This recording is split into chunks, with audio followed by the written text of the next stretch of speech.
Welcome to Value for Money. I'm your host Warba and I'm here to tell you whether or not Quantrum Conundrum is worth your money. Quantrum Conundrum is a puzzle platformer made by Airtight Games and is available on Steam as well as Gamersgate. First thing I should mention is that the game is 100% first-person platforming, which works fine for this game. There are other games out there where this is a problem, but I had no control issues here whatsoever. A quick rundown on the setting this game is in. Your mom dumps you at your uncle's mansion, who is a scientist that loves creating new and interesting inventions. Oh yeah, and he's especially fond of puns. Lots of puns in this game. One can never be too safe. Pun, pun, pun. A few minutes after you enter his home, things start shaking and it turns out your scientist uncle trapped himself in a pocket dimension and needs your help to escape from there. Yeah, I know, what a fascinating plot. This game's puzzle gimmick is that you can shift between various dimensions that change the properties of all the objects in the room.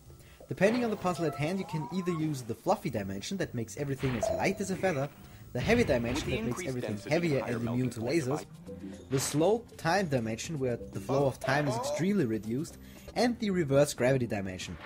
I guess you can figure out what this dimension is all about yourself. But most of the time you are able to switch between multiple dimensions per puzzle, thus creating a long series of challenging yet not overly difficult hurdles to overcome.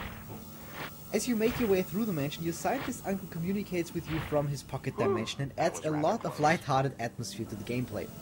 He has a bit of a GLaDOS vibe going on without the murderous intention and the sarcasm. On a closer look, the only thing he has encountered with GLaDOS is that he acts as an invisible entity that talks to you while you solve puzzles in a science lab. One that seemingly never ends. Maybe they are pretty similar. Huh, what do you know? Anyway, the game took me about 6 hours to complete, give or take, so the game is reasonably long, pretty much what you would expect from an indie platformer, really.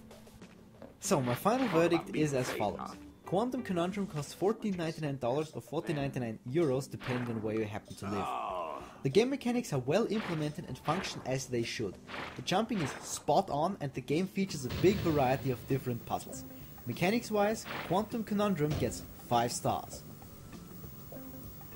The story is kind of cute with a good ending to it, I might say, which I will not spoil for you at this point. One minor gripe I have with the story is that the main protagonist is completely faceless and doesn't speak once. I mean, there's no real interaction between him and his uncle. All he does is listen to what he has to say all the time. Still, the story gets 3 stars. As I said before, I played through the game in about 6 hours, which is an expected length for an indie puzzle platformer that costs $15, I might add. It isn't overly long, but it is also not too short. I rate the length of the game with an average 2.5 stars. After adding up all the numbers and calculating the final score of 3.5 stars, I would say Quantrum Conundrum is worth your money if you want a puzzle platformer of average length and a neat story to it. If you want to see more of my stuff, go to youtube.com/warba3. Please leave a comment and rate this video. Your opinion is important to me.